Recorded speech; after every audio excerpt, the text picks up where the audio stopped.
Hello friends, welcome back. അങ്ങനെ കുറേ നാൾക്ക് ശേഷം ഇങ്ങനെ ഒരു ഇൻട്രോ ആയിട്ട് ഒരു കേക്കിൻ്റെ വീഡിയോ ആയിട്ടാണ് ഞാൻ വന്നിട്ടുള്ളത്.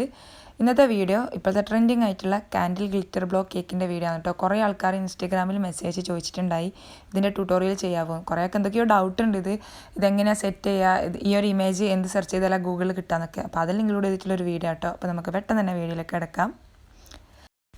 അപ്പോൾ ഞാനിവിടെ 2-3 ടൈപ്പ് പ്രിൻ്റ് എടുത്തിട്ടുണ്ട് കേട്ടോ. എന്തായാലും നമുക്കൊരു A4 അല്ലെങ്കിൽ A3 സൈസിൽ പ്രിൻ്റ് എടുക്കാൻ പറ്റും. ഇത് എഡിബിൾ അല്ല, നോർമൽ പ്രിൻ്റാണ്. നിങ്ങൾക്ക് കസ്റ്റമൈസ്ഡ് ഓർഡർ ആണെങ്കിൽ എഡിബിൾ പ്രിൻ്റ് എടുക്കാം. എഡിബിൾ പ്രിൻറ്റിന് നല്ല റേറ്റ് ഉണ്ട്.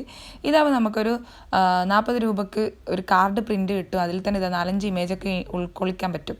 അപ്പം ഞാൻ ഇവിടെ എടുത്തിട്ടുള്ളത് പല ടൈപ്പ് ഇമേജ് എനിക്ക് ഇഷ്ടപ്പെട്ടത് എടുത്ത് നോക്കിയിട്ട് പിന്നെ സെലക്ട് ചെയ്യാം. എന്തായാലും സ്പേസ് ഉണ്ടല്ലോ വിചാരിച്ചിട്ട് അങ്ങനെ പ്രിൻ്റ് എടുത്തതാണ്. പിന്നെ സൈസ് എന്ന് പറയുന്നത് ഞാൻ 6 ഇഞ്ചിലാണ് കേക്ക് ബേക്ക് ചെയ്യാൻ ഉദ്ദേശിക്കുന്നത്, ഒരു ടോൾ കേക്ക്. അത് അങ്ങനെ തന്നെ ചെയ്യണം, ടോൾ കേക്ക് ആയിട്ട്, എന്നാലും ആ ഒരു ഭംഗി കിട്ടും. അപ്പം ഞാനിത് 5 ഇഞ്ചിലും 6 ഇഞ്ചിലും പ്രിൻ്റ് എടുത്തിട്ടുണ്ട്. അതായത് ലെങ്ത്ത് ഈ ഒരു ഫോട്ടോൻ്റെ ലെങ്ത്ത് 5 ഇഞ്ചിലും 6 ഇഞ്ചിലുമായിട്ട് മാറി മാറി ഞാൻ പ്രിൻ്റ് എടുത്തിട്ടുണ്ട്. പിന്നെ ഇത് എന്ത് സെർച്ച് ചെയ്താലും ഗൂഗിളിൽ കിട്ടാമെന്നാണ് കുറേ ആക്കേണ്ട ഡൗട്ട്. അപ്പം ഞാനിത് സർപ്രൈസിങ് ലേഡി അല്ലെങ്കിൽ സർപ്രൈസിങ് ഫേഷ്യൽ അങ്ങനെ എന്തെങ്കിലും സെർച്ച് ചെയ്താൽ മതി നിങ്ങൾ. ക്ലിപ്പാർട്ട് അല്ലെങ്കിൽ കാർട്ടൂൺ സർപ്രൈസിങ് അല്ലെങ്കിൽ ഷോക്കിംഗ് വുമൺ ഇമേജ് എന്നെല്ലാം അടിച്ച് കഴിഞ്ഞാൽ ഇതുപോലത്തെ കുറേ കിട്ടും. അപ്പം നമ്മളൊരു ഇമേജ് സെലക്ട് ചെയ്ത് കഴിഞ്ഞാൽ അതിൻ്റെ താഴോട്ട് സെയിം ആ ഒരു ഇതിൽ വരുന്ന സെയിം ഫേഷ്യൽ എക്സ്പ്രഷനിൽ വരുന്നത് കിട്ടും. കാരണം സർപ്രൈസിങ് ഷോക്കിംഗ് എന്നൊക്കെ അടിക്കാൻ കാരണം നമുക്ക് ചുണ്ടിൻ്റെ അടുത്ത് ചെറിയ ഹോൾ ഇട്ടിട്ട് വേണം നമുക്ക് സ്ട്രോ കിടത്തിയിട്ട് അതുവഴി ഊതിയിട്ട് വേണം ക്യാൻഡിൽ കിടത്താൻ വേണ്ടിയിട്ട്, ക്യാൻഡിൽ അണക്കാൻ വേണ്ടിയിട്ട്. അപ്പോൾ നമുക്ക് ചുണ്ടിൻ്റെ അടുത്ത് ആ ഒരു ഹോൾ വരണമെങ്കിൽ അവരത് നെട്ടുന്ന ഷോക്കിംഗ് അല്ലെങ്കിൽ സർപ്രൈസിങ് ആയിട്ടുള്ള ആ ഒരു ഇമേജ് തന്നെ വേണം. അപ്പോൾ എനിക്കതിൽ ഇതുവരെ പ്രിൻ്റ് എടുത്തില്ല, എനിക്കെന്തോ ഭയങ്കര ഇഷ്ടമായതും ആ ഒരു സ്റ്റൈലായിട്ട് കേക്കിൻ്റെ ക്യാൻഡിൽ ഊതുന്ന പോലെ ഫീൽ ചെയ്തത് ഇതാണ് കേട്ടോ. അതുകൊണ്ട് ഞാൻ ഇത് സെലക്ട് ചെയ്ത് അതൊരു കട്ടൗട്ട് എടുത്തിട്ടുണ്ട്. എന്നിട്ട് അതിൻ്റെ ചുണ്ടിൻ്റെ ഭാഗത്തായിട്ട് ഹോൾ ഇട്ട് കൊടുത്തു. എന്നിട്ട് നമ്മളത് കേക്കിൽ അടയാളപ്പെടുത്തണം കേട്ടോ, അതിൻ്റെ ഹോൾ ഏകദേശം എവിടെയാണ് വരുന്നതെന്ന്. എന്നിട്ട് നമ്മൾ ഇഷ്ടത്തിനനുസരിച്ച് നമുക്കിത് കേക്ക് ഡിസൈൻ ചെയ്യാം കേട്ടോ. ഞാൻ ആദ്യമേ എന്താ പറയുക, ഈ കേക്ക് ചെയ്യാൻ ഉദ്ദേശിക്കുമ്പോൾ എൻ്റെ മനസ്സിലുണ്ടായ കളർ പ്ലെയിൻ ആയിട്ട് സിമ്പിളായിട്ട്, കാരണം നമ്മളിത് വീട്ടിൽ നിന്ന് കട്ട് ചെയ്യാൻ വേണ്ടി ചുമ്മാ ഉണ്ടാക്കുന്ന കേക്കാണ്. അപ്പോൾ ഓവർ കളറൊന്നും വേണ്ടാന്ന് വിചാരിച്ചിട്ട് ഞാൻ കണ്ട ഒരു ഡിസൈൻ എന്ന് പറയുന്നത് വൈറ്റ് ഗോൾഡ് തീമിലാണ് കേട്ടോ, റെഡും. അപ്പോൾ ഗോൾഡ് ഷുഗർ ബോൾസ് ഇട്ട് കൊടുക്കുന്നുണ്ട്. അതുപോലെ കേക്കിൻ്റെ എഡ്ജിലായിട്ട് നമ്മൾ ഗോൾഡൻ ഡസ്റ്റ് വെച്ചിട്ട് അതൊരു എഡ്ജ് ചെയ്ത് കൊടുക്കുന്നുണ്ട്.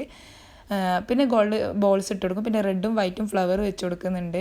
ഗോൾഡ് കളറിലുള്ള കേക്ക് ടോപ്പർ വെച്ച് കൊടുത്തിട്ടുണ്ട്. അതുപോലെ നമ്മൾ ക്യാൻഡിൽ വെക്കാൻ ഉദ്ദേശിക്കുന്നത് ഇതുപോലെ കപ്പ് കേക്കിൻ്റെ മേലെയാണ് കേട്ടോ. അപ്പോൾ കപ്പ് കേക്കിലേക്കുള്ള കേക്ക് ഞാൻ ചെയ്തെടുത്തത് അതിനായിട്ട് നമ്മൾ ബേക്ക് ചെയ്യണമെന്നൊന്നുമില്ല. കാരണം നമ്മൾ കേക്ക് കട്ട് ചെയ്യുന്നതിൻ്റെ അല്ലെങ്കിൽ ആ കേക്ക് ഫിനിഷ് ചെയ്യുന്നതിൻ്റെ മേലെ ഭാഗത്ത് നമ്മൾ കട്ട് ചെയ്യുന്ന വെച്ചിട്ട് കപ്പ് കേക്ക് ഫിനിഷ് ചെയ്തിട്ട് അതൊന്ന് ഡിസൈൻ ചെയ്തെടുത്തിട്ടുണ്ട്. അതിൽ ഗോൾഡ് ഡസ്റ്റും റെഡ് കളറിലുള്ള ഗ്ലിറ്ററൊക്കെ ഇട്ടിച്ച് അതങ്ങനെ ഡിസൈൻ ചെയ്ത്. ഇതൊക്കെ നിങ്ങൾക്ക് ഇഷ്ടമുള്ള പോലെ കളറൊക്കെ ആഡ് ചെയ്ത് അടിപൊളി വെറൈറ്റി ആക്കിയിട്ട് ചെയ്തെടുക്കാം കേട്ടോ. ഞാൻ ജസ്റ്റ് ആ ഒരു തീം എങ്ങനെ ചെയ്യാന്നുള്ളത് മാത്രം ഇവിടെ കാണിക്കുന്നത്. അപ്പോൾ നമുക്ക് ആദ്യം ഗ്ലിറ്റർ ഇട്ട് കൊടുക്കണം. അപ്പോൾ ഞാൻ പ്രിൻ്റ് എടുത്തതിൻ്റെ ഭാഗത്ത് കേക്കിൽ അടയാളപ്പെടുത്തിയിട്ട് അവിടെ ജസ്റ്റ് ഒന്ന് നമ്മുടെ സ്ട്രോ വെച്ചിട്ട് ഒരു അടയാളം ഉള്ളോട്ടേക്ക് ഹോൾസ് ആക്കി കൊടുക്കാം. എന്നിട്ട് വേറൊരു സ്ട്രോൻ്റെ അകത്തേക്ക് നമ്മൾ അടിഭാഗം കവർ ചെയ്തിട്ട് ഗ്ലിറ്റർ ഇട്ട് കൊടുക്കാം. എന്നിട്ട് ഇതുപോലെ ഫോട്ടോൻ്റെ ഉള്ളിൽ ആ ചുണ്ടിലേക്ക് കൂടി നമ്മൾ ആദ്യം ഒരു സ്ട്രോ കടത്തിയിട്ട് അതുവഴി വേണം അടുത്ത സ്ട്രോയിൽ, അതായത് ഗ്ലിറ്ററുള്ള സ്ട്രോ കയറ്റാൻ. അല്ലാന്നുണ്ടെങ്കിൽ ഗ്ലിറ്ററുള്ള സ്ട്രോൻ്റെ അകത്തേക്ക് കേക്കിൻ്റെ പീസ് കയറി അത് ബ്ലോക്ക് ആവും. അപ്പോൾ നമ്മൾ ഊതിയ ഗ്ലിറ്ററോ കാറ്റോ ഒന്നും വരില്ല. അത് നമ്മൾ ശരിക്കും ശ്രദ്ധിക്കണം കേട്ടോ. അത് മിസ്റ്റേക്ക് പറ്റാൻ ചാൻസ് ഉണ്ട്. ഇപ്പം വീട്ടിലേക്ക് ഉണ്ടാക്കുന്നതുകൊണ്ട് നമുക്ക് ആദ്യം ഒരു മിസ്റ്റേക്ക് പറ്റിയാൽ വീണ്ടും നമുക്ക് ചെയ്യുന്നതുകൊണ്ട് നഷ്ടമൊന്നുമില്ല, ബോറാവാനൊന്നുമില്ല. പക്ഷെ നമ്മൾ കസ്റ്റമർക്ക് കൊടുക്കുന്നതാകുമ്പോൾ നീറ്റായിട്ട് കൊടുക്കണമെന്നുണ്ടെങ്കിൽ ഇതൊക്കെ ശ്രദ്ധിച്ചിട്ട് തന്നെ ചെയ്യാം. അപ്പോൾ എന്തായാലും നമ്മളെ കേക്ക് ഇവിടെ റെഡി ആയിട്ടുണ്ട്. എന്തായാലും എനിക്ക് ഭയങ്കര ഇഷ്ടമായി, സിമ്പിളായിട്ടുള്ളൊരു ഡിസൈൻ. അതുപോലെ തന്നെ നല്ല വെറൈറ്റി ആയിട്ടുള്ള ഒരു തീമാണല്ലോ. അപ്പോൾ ഇത് ഊതി നോക്കി അതിന് കറക്റ്റായിട്ട് ഗ്ലിറ്ററും വന്നു കാറ്റും വന്നു. നമ്മുടെ ക്യാൻഡിൽ അണഞ്ഞു പോയി. അത് വരുമോ അല്ലെങ്കിൽ ക്യാൻഡിൽ അണയോ ഗ്ലിറ്റർ അതിൻ്റെ തൊട്ടിപ്പിടിച്ചിട്ടുണ്ടാവുന്നില്ല, ടെൻഷനൊക്കെ ഉണ്ടാവും. പക്ഷേ ഒന്നുമില്ല, അടിപൊളിയായിട്ട് വന്നു കേട്ടോ. അപ്പം ഇത്രേ ഉള്ളൂ. ഇതുപോലത്തെ റീൽസൊക്കെ ഞാൻ ഇൻസ്റ്റാഗ്രാമിൽ ഷെയർ ചെയ്യാറുണ്ട്. നിങ്ങൾക്ക് ഇൻസ്റ്റാഗ്രാമിൻ്റെ പേര് ഞാൻ അവിടെ കൊടുത്തിട്ടുണ്ട്, ഫോളോ ചെയ്യുക. എന്തെങ്കിലും ഡൗട്ട് ഉണ്ടെങ്കിൽ ചോദിക്കുക. കുറേ നാൾക്ക് ശേഷം കേക്ക് ഉണ്ടാക്കുന്നതും കേക്കിൻ്റെ വീഡിയോ ചെയ്യുന്നതും ഇതുപോലെ സൗണ്ട് കൊടുക്കുന്നതും എന്നെ ഓർമ്മയുണ്ടോ എല്ലാവർക്കും?